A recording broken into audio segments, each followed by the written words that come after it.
Soc Catoia. Catoia l'enfarinat. No he estat mai com els altres. Mai. Perquè soc Catoia. I també perquè soc enfarinat. A Sant Genieis no ho sap ningú que soc Catoia. No ho sap ningú que soc enfarinat. Però ho sé jo.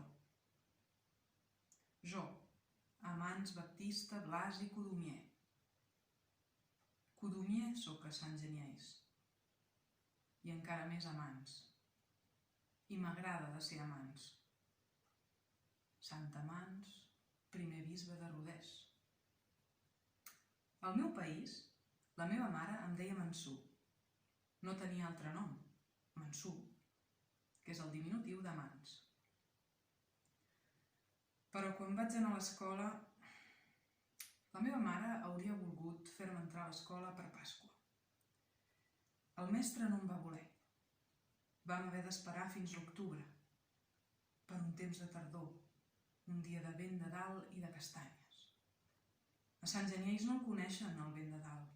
Al meu país, el segalà. La meva mare em va posar la bruseta negra tota nova. Em va donar la bosseta amb 3 crespells a dintre. Em va agafar de la mà.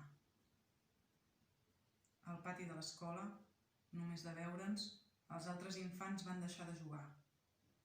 I ens miraven. Jo estrenyia les mans de la mama. Vam anar a veure el mestre al seu despatx per escriure el meu nom en no sé quins registres. El meu nom. El meu nom. La meva mare em va deixar al pati sense ni gosar fer-me un petó. Els altres ens miraven. Jo m'estava contra la paret, la bosseta dels crespells sota el braç. La meva mare se n'havia anat. Catoia, Catoia el menut, Catoia... Quin d'ells ho va dir primer? Ara, tots els infants m'envoltaven i em signaven amb el dit. Catoia...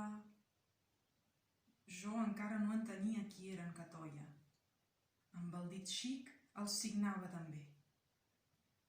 I vaig cridar com ells. Catoia... Tots van picar de mans.